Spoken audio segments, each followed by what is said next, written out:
स्वामी सेवा कधीच वाया जात नाही, ती योग्य वेळी योग्य ठिकाणी योग्य व्यक्तीच्या माध्यमातून फळाला येते। एकदा मी माझ्या कामानिमित्त एकटाच कारने प्रवास करत होतो। नेहमीप्रमाणे माझ्या गाडीत श्री स्वामी समर्थांची भक्तिगीते सुरू होती।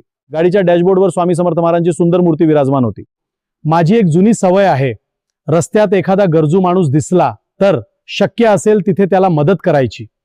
ही सवय मला नेहमीच समाधान देते। त्या दिवशी मी माझ्या प्रवासात मग्न होतो। अचानक रस्त्याच्या कडेला एक कुटुंब दिसले, एक वडील, त्यांची पत्नी आणि त्यांचा छोटासा मुलगा।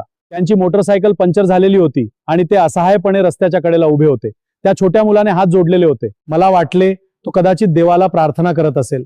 मी त्यांच्याकडे न थांबता पुढे निघून गेलो। परंतु काही अंतर पुढे गेल्यावर अचानक माझ्या मनात विचार आला, तो मुलगा काहीतरी मदतीसाठी विनंती करत होता का? मनाला खूप बेचैनी वाटू लागली। जणू कुणीतरी आतून सांगत होते, मागे व त्यांना तुझी गरज आहे।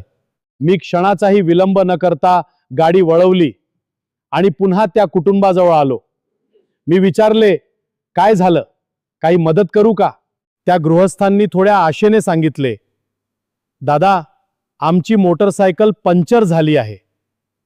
पंक्चरचं दुकान खूप दूर आहे। बायको आणि मुलाला इथे सोडून मी एकटा जाऊ शकत नाही।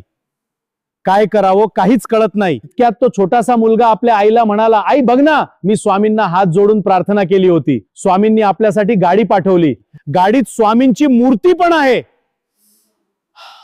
हे शब्द माझ्या कानावर पडले आणि क्षणभर माझ्या अंगावर काटा आला, डोळे पाणावले। मी त्यांना शांतपणे म्हणालो, काळजी करू नका, खरं सांगतो, मला वाटतं स्वामींनीच मला तुमच्याकडे परत पाठवलं आहे। तुम्ही गाडी सुरक्षित ठिकाणी लावा, मी तुम्हाला तुमच्या घरी सोडतो।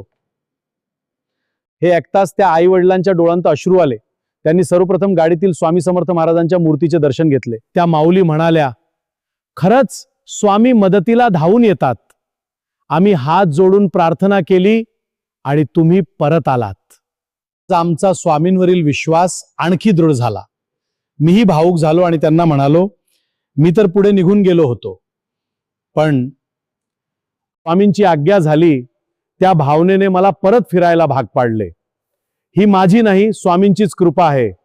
तुमची श्रद्धा आणि भक्ती फळाला आली। त्या दिवशी मला एक गोष्ट प्रकर्षाने जाणवली, स्वामी सेवा म्हणजे फक्त माळ जपणे, भजन करणे किंवा मंदिरात जाणे नव्हे। स्वामी सेवा म्हणजे एखाद्या गरजूच्या मदतीला धावून जाणे, त्याच्या दुःखात सहभागी होणे, हीच स्वामी सेवा। स्वामी सेवा श्रद्धा आणि निस्वार्थ भावनेने केलेली मदत कधीही वाया जात नाही।